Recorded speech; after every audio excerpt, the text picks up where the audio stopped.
DDS ko na Gcash niya. DDS! Now serving, please. 370. Punta na lang tayo dun. So, transfer kasi from out of state. Kailangan pa namin nung...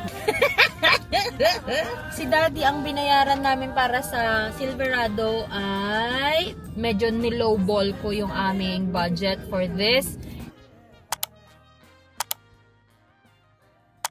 Good morning everyone! Welcome back to another Moving Diaries. Today is the day to transfer my driver's license from South Dakota to Georgia. And I've seen sa kanilang website that I will be needing 2 proof of address. Tapos yung driver's license ko from South Dakota, I need to surrender it to them. When we transferred from Iowa to South Dakota, hindi nila pina-surrender yung aming driver's license. Even when I moved from Tennessee to Iowa, hindi rin nila yun pina-surrender. But here, it says sa kanilang website that I need to surrender yung South Dakota driver's license ko. Kung wala, kung stolen or nawala yung driver's license, may iba silang application process. So if you don't want to surrender your driver's license, you need to take the knowledge test and driving test again. So, isurrender na natin. At ayoko nang mag-exam ulit. So, yon. And ang babayaran ata is 30 something. So, we will see. Parang same din, no? Tayo sa atin, no? Pag nag-change of address tayo, no? 38, 35, parang ganyan din. Tara na, samahan nyo kami guys nang matapos na. Ako pa lang ang magpapa-change ng driver's license kasi si Daddy, hindi pa niya nasisimulan na i-transfer yung nursing license niya from South Dakota to Georgia. So he still needs that driver's license to legally be a resident of South Dakota. Legally, we're still a resident of South Dakota kasi yung lease namin is still up and going sa aming mga binabayaran doon. So, doble yung binabayaran naming lease ngayon, renta, until July. So, yun. So, para magamit ni Daddy yung driver's license ng South Dakota para sa compact state na nursing license. So, yun muna yung gagamitin ng Daddy. And then, asikasuhin namin yung pag-change, ano man tawag dito, pag-endorse ng aming driver's license mine will be from Iowa. I did not endorse it last year to South Dakota kasi di naman ako mag-work and it's still compact state pa rin naman yung driver's license ko. So yun. So kailangan i-endorse na namin soon. I did the change of address sa kanyang, if you remember, we applied for a replacement for his green card. So I already changed the mailing address and the physical address namin into our new address na. So that's done. Hindi pa namin ipaparegister, transfer tong mga sasakyan namin kasi kailangan ko atang tumawag muna sa insurance. Kailangan ata may insurance na dito. I'm not sure kung kailangan ng may insurance yung sasakyan na Georgia before we can register the car. So yun. Asikasuhin ko yan today siguro para soon ay ma-register na rin namin. I just need my driver's license kasi yung monetization ng YouTube ko ay wala na naman guys kasi nga hindi ko in-update yung mga hindi ako nag-verify ng identification kasi nga I know that we're moving and I don't want to give my driver's license sa YouTube na yung old address namin kasi I don't know when I'm gonna be able to get the PIN. Kaya yun, sa na lang, dito na lang. So kailangan ng driver's license para sa verification of identification for my YouTube channel monetization. Ayun, police. Ayan. Sinundan na. Grabe dito guys. Nagkalat ang police dito sa Georgia. I thought ay nandito na kami. Siguro DDS. DDS ko na Gcash dyan. DDS. Calvary Creek. Yeah. Nandito kami sa Kroger's. Dito kami dinala ng map. Tapos pumunta kami sa loob ng Kroger just in case na may mga kiosk lang sila doon na yung mga may tao lang na isang booth lang or whatever. Wala. Ang meron pala sila is yung online renewal ng tag. So, kung i-renew mo yung rehistro ng sasakyan mo, yun yung meron sa kanila. Kasi pwede mo kasing i-renew yung sasakyan mo sa mga kiosk nila. Parang sa Sioux Falls din, ganun din. Parang ATM lang siya, tapos doon mo na i-renew yung sasakyan mo. So, yun pala yung meron. So, we will gonna go to the office talaga. Kailangan kasi yung may mag-take ng photo, ganyan, may mag-check ng documents. It's 11 minutes away, 10 minutes away from here. So, tara na. Kasi 11:41 na. Don't wanna be shy. I will let my guard down.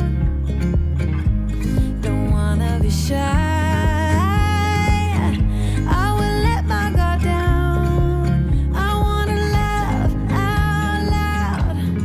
Talk a little deeper. Kiss a little harder. Mas naintindihan mo na talaga yung Apple Maps kaysa yung Google Maps. Welcome. Do you have a different mailing address?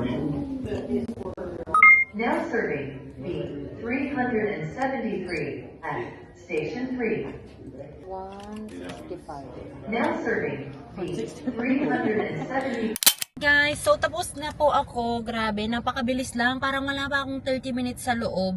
And siguro mas mabilis pa yun kung ginawa ko na online yung registration. Yung parang i-fill up mo. Kasi upon entering, meron silang tao doon na, hey, how can I help you? Ganyan-ganyan. Tapos sabi ko, I'm gonna change of address from out of state. Tapos, tiningnan lang niya kung meron na yung mga requirements ko.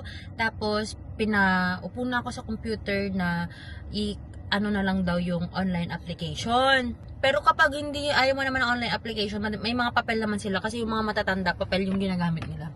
But anyway, I did the online application. Very fast lang naman, parang 5 to 10 minutes. Tapos yung waiting time is like parang siguro wala pang 5 minutes yun dati. No, nag-antay tayo kasi 16 yung ano nila. 16 yung cubicle nila, yung counters nila. So sobrang bilis. Mas matagal pa ako dun sa my counter kasi ang tagal mag-type ni ate. Anyway, what I passed na proof of address ko is yung front page ng lease namin sa apartment and then yung renter's insurance. Tapos in-extra ko na lang yung USPS forwarding, mail forwarding, ano namin. Ano nang tawag dun? Yung parang nag-apply kasi ako sa USPS ng mail forwarding na from our Sioux Falls address papunta dito, isesend nila lahat ng marireceive naming mails ay dadalhin na nila dito sa mailbox namin dito sa Gainesville instead of putting it in our old Sioux Falls address. So yun. So kung wala kayong mga proof of address, you can do the USPS, you can do the UPS. Yan. So dalawa na yun. And syempre yung list ninyo may pangalan kayo doon. Pero yung katabi ko kanina, parang mga bata pa lang kasi na parang 16 years old, yung parang pinakamaagang pwedeng kumuha ng permit. Wala silang mga proof of address. Tapos naipasa naman yung exam, ang kaso lang ay wala silang proof of address, so they need to go back daw, sabi nung ano. Tapos hindi pwedeng proof of address yung driver's license mo. Dapat talaga pangalan mo siya. So, dapat nakapangalan sa'yo yung ano ba tawag doon? Yung utilities. Sa'yo nakapangalan yung daddy yung kuryente natin. Tapos may USPS ka din naman, tapos yung lease. So, you'll be fine. Tapos pala, dumating na rin yung aming cheque from Advancial. So, ito na siya. Kung nakita nyo na, kasi dalawa yung in-order ko.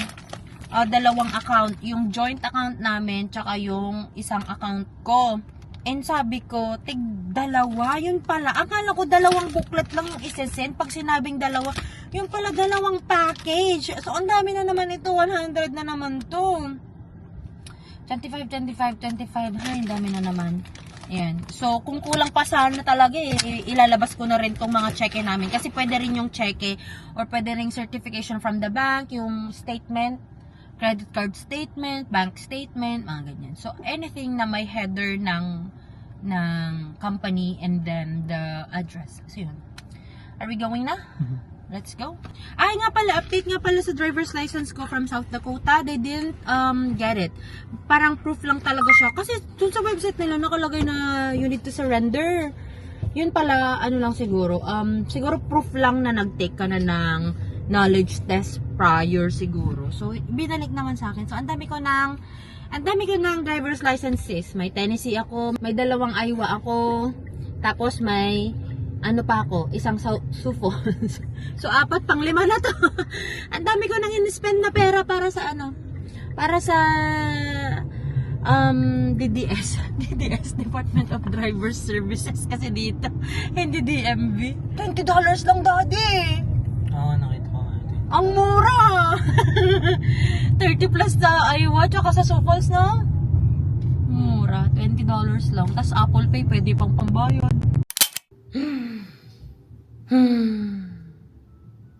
Punta na lang tayo dun. Hey guys, so tutuloy ko lang tong vlog na ito. So today we are going to DMV. Pero hindi siya DMV eh. Para siyang, ano bang tawag dun, daddy? Basta para siyang DMV din. Kasi dun mo i-register yung sasakyan mo. Pero may iba silang tawag dito. Parang treasury something. So, ang katinang. So, we're gonna go there to register my car first, and kung may time pa kami, balikan namin yung sasakyan namin isa to register kasi we only have 30 days to transfer our driver's license, our car, and then I did online already para sana ano yung time namin doon, hindi kami mahaba doon. Kaso guys, hindi ko sure kung ano ba dapat yung pindutin ko, kung from out of state dealership ba siya or transfer. Kasi nung inano ko yung transfer is for ganito lang daw na vehicle. So hindi pwede. Tapos kapag out of state dealership siya, ang nangyari, magbabayad na naman ulit ako ng tax ng sasakyan na bago. Oh my gosh, grabe talaga. Ayun guys, punta na lang kami doon. Parang lumabas naman na magbabayad ulit ako ng 1,600.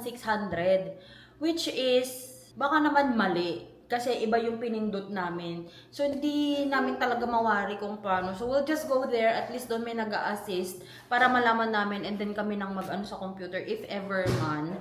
Punta muna kami doon. Buti na lang maagang natapos yung lakad ni daddy ngayon sa kanyang orientation. So, let's go na. Nandito na kami guys. Parang hindi mo to masyadong mahalata na may opisina dito kasi ang dami nilang puno, which is good. And even the parking spot namin ay malilim. So, let's go. Hopefully, talaga hindi kami magbayad.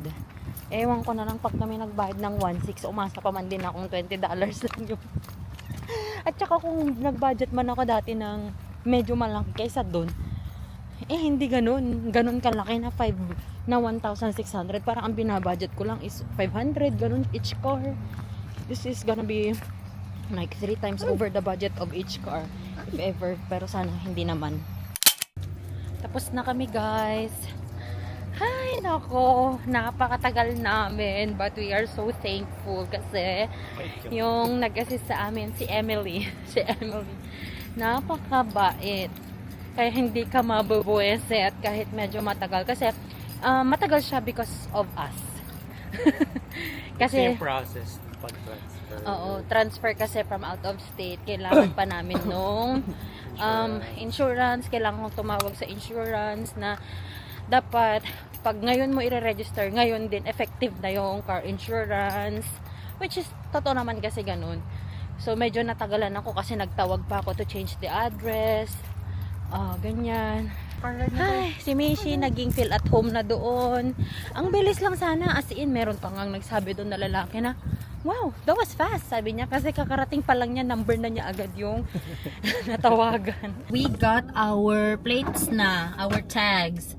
Ayan, tig-isa kami ni daddy. Kasi dito sa Georgia, ay likod lang yung kailangan, legally. So, tinanong ko kung ano yung pwede namin ilagay sa harap. Sabi niya, hindi siya legally na kailangan ng tag sa harap.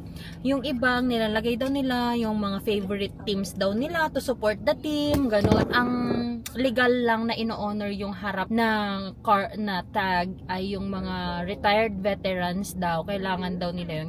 Kung gusto nilang ilagay, ay pwede siya. Yun daw yung ino-honor. Kasi nga kailangan sa mga, alam mo yun, sa mga parking siguro mga ganyan. So yun. But for the regular ones ay hindi na kailangan. So pwede lang daw maglagay kami ng decor. Tingnan mo yan ano yan? Gators? Oh, parang yung plate niya, football, Gators. So we got, yung akin, ang pinili ko lang is yung very simple na design. Ang renewal nito every year is just gonna cost $20. So for me, dahil birthday ko ay August, kailangan ko na siyang i-renew by August. Actually, I have the option to renew it now. Pero sabi ko, wag na muna. Kasi by percentage pala yung ano.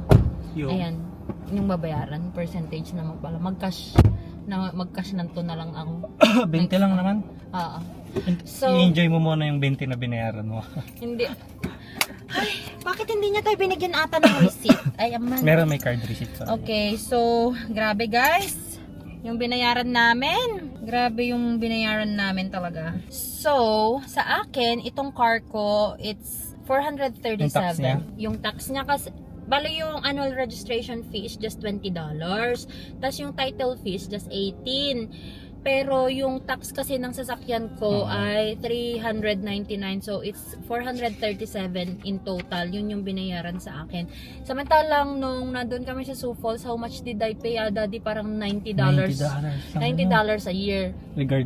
Regardless nung Pero merong size din naman kasi sa'yo mas mahal. oh.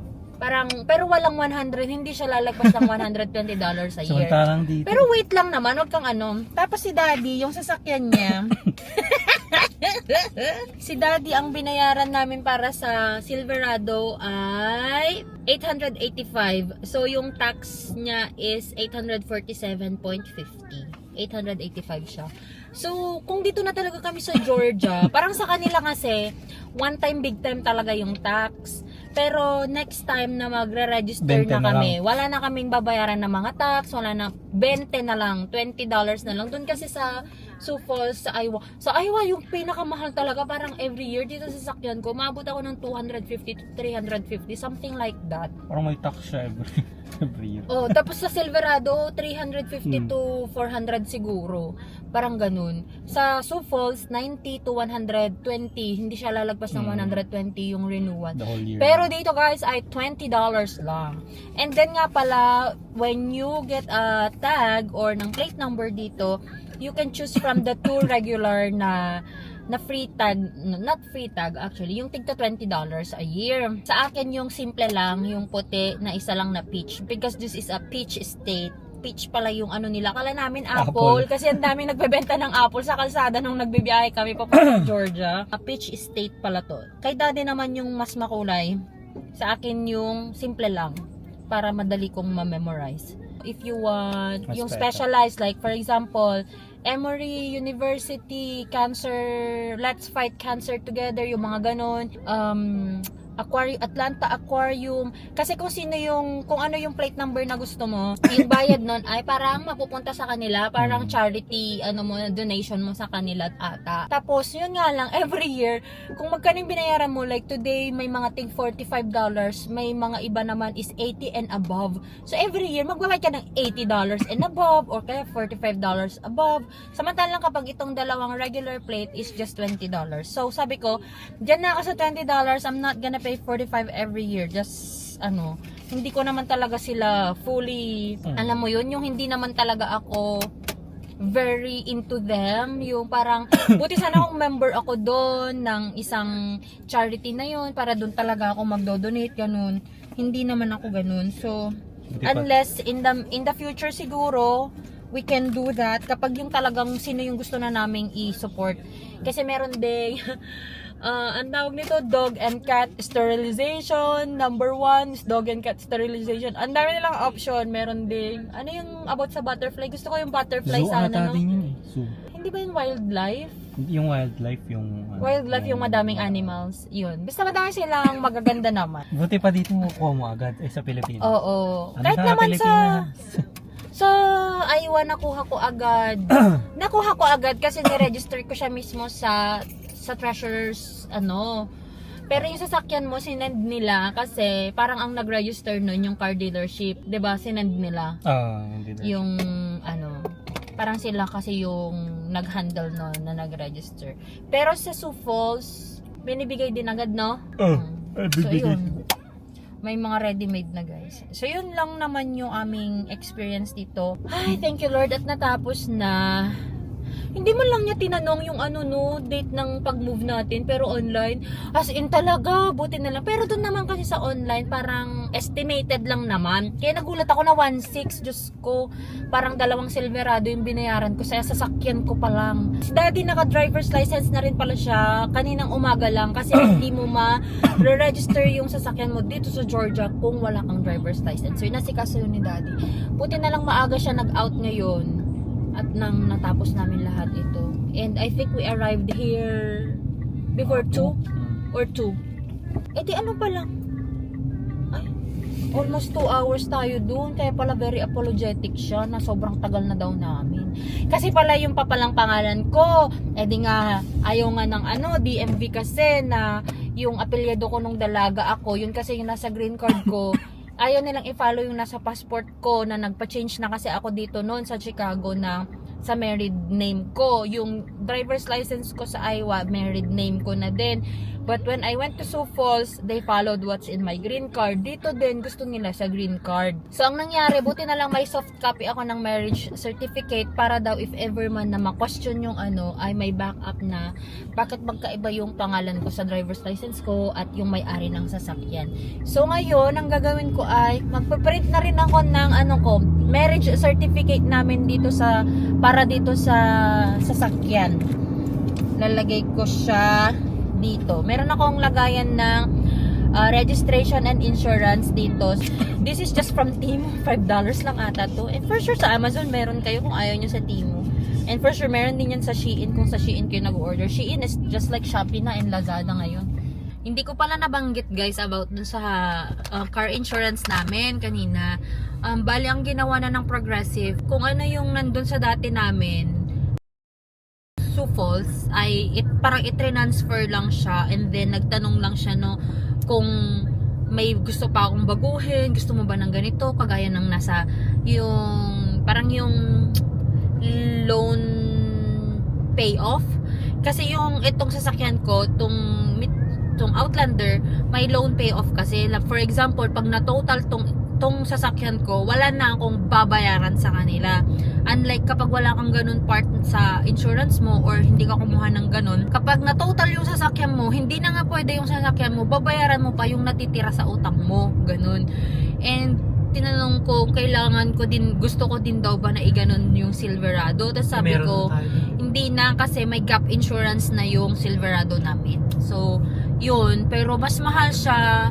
Magkano yung binayaran ko? 1,164. Kung babayaran ko siya ng 6 months na nabuo. Kaso kasi pag mag-monthly payment kami, hindi na namin makukuha yung discount niya. Actually, 1,200 nung una. Tapos nung na-run niya ng lahat yung history namin and all of that, para naging 1,164 na lang siya. Pag monthly, mas mahal. So, I paid for, 6 months na lang talaga. Kasi sayang din yun. Discount namin, parang 100 something din. Pero, kung i-compare mo siya dun sa 6 months na binayaran ko dati sa Sioux Falls, it was just 800 something. Mas mura talaga dun. Kasi naman, syempre, pag magta-drive ka, kabukiran naman yung nandun. Hindi naman kabukiran. Kunyari, nasa interstate ka, puro, talaga, mais, wheat, tsaka soybeans, ganun. And hindi siya ganun ka-traffic dito. Though, ang Sioux Falls is way bigger in population, way bigger in, land area. Pero, ang Gainesville kasi is more urbanized siya, more ma-traffic, siguro, ganun. Basta, ang daming sasakyan, guys. Kaya, ang hirap dito na malayo ka sa mga main, kasi parang itong sa amin, ilang miles lang to, 22 minutes yung travel namin. 5 miles lang. Samantalang kapag nandun ka sa Iowa or pag nandun ka sa Sioux Falls, medyo mas mabilis yung aming travel kasi syempre wala masyadong traffic. Paglabas mo kasi interstate, dito kasi meron silang interstate pero minor interstate. Ano ba ang tawag sa ganun? Yung tatlo ang number. Hindi highway, daddy, kasi yung highway, yung ganun, tapos black and white lang yung kulay. Pag interstate kasi yung blue na ganun. Ito yung sa kanila ay hindi siya minor. Ito yung connecting from one interstate to another interstate. Yung parang, 'di ba, kasi yung interstate parang pag ganun siya. pataas tsaka pababa, 'di ba, na way north and south. Yun, yung parang paggaling ka dito sa south, dumiretso ka, tapos kailangan mo punta sa kabilang interstate. Yung gumaganon, yung nagko-cross, yun ang mga tatluhan na number na interstate. So, hindi talaga siya major interstate. So, ayun. Kaya medyo busy siya. Mas, ano siya, mas maliit ba? Kung baga, parang ganun. Pero that 1,164 is already for 2 cars naman na yun. For 6 months, for 2 drivers. And wala pa naman kaming tickets and all of that. So, sana naman Lord, hindi kami magkaroon dito because ang mga traffic lights are everywhere. At ang mga pulis ay everywhere. At ang mga pulis ay everywhere. Talagang patago-tago sila dyan. So, yung mga stop signs talaga, yung full stop, ganyan, mag full stop ka talaga, hindi pwedeng rolling stop, kasi nanguhuli daw talaga sila dito ng mga rolling stops, ganun. Kasi nating stop. Stop daw. Stop. Wag yung parang kay Messi na pag stop, naglalakad pa din yung stop niya. Stop lang sa running, pero naglalakad pa din. Ay, gusto ko yung Bavarian. Bavarian na. Pilipinas ba? Bibili na ba tayo ng ano? Ng drinks? Okay. Pero gusto ko yung mango, pineapple, and then donut. Can we get one order of mango pineapple lemonade, And medium, and then one order of strawberry dragon fruit refresher, medium size too. And then for the donuts, can I get the 6 or the half dozen donuts? You want those assorted? Yeah. Ano na yung binibili natin dito? Choco butternut. oh, wala dito, no? Nakatulog na. Antok na yan. Paano naman kasi laro ng laro?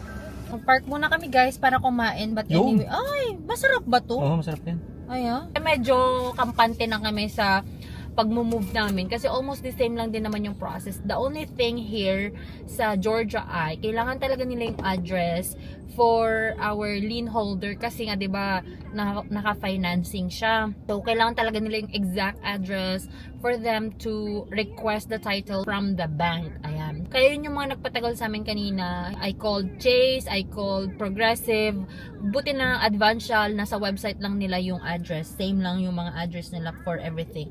But in Sioux Falls before, in South Dakota, they needed the fax number of the banks. Medyo nilowball ko yung aming budget for this. Yung etong sasakyan ko, pasok pa siya sa budget na $500, but the Silverado, it's way over. It was 800 something. So over siya ng 300. Pero hindi, pag ibebenta mo yung daddy, hindi ka na makakahanap ng ganung quality. I mean, ganung kaganda na Silverado na pre-owned. Kasi naswertehan talaga namin yung Silverado na yun. Anyway guys, thank you so much for watching. I hope you enjoyed watching this video and I hope you learned something today. Thank you for supporting us. Thank you sa panonood ng aming Moving Diaries episodes. If you haven't subscribed to this channel yet, please do subscribe and hit the notification bell button para lagi kayong ma-update every time that I upload the video here on this channel.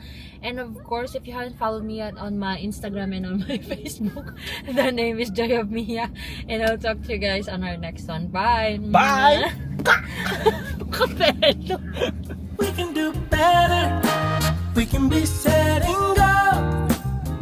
We understand right down to the soul that we can do better.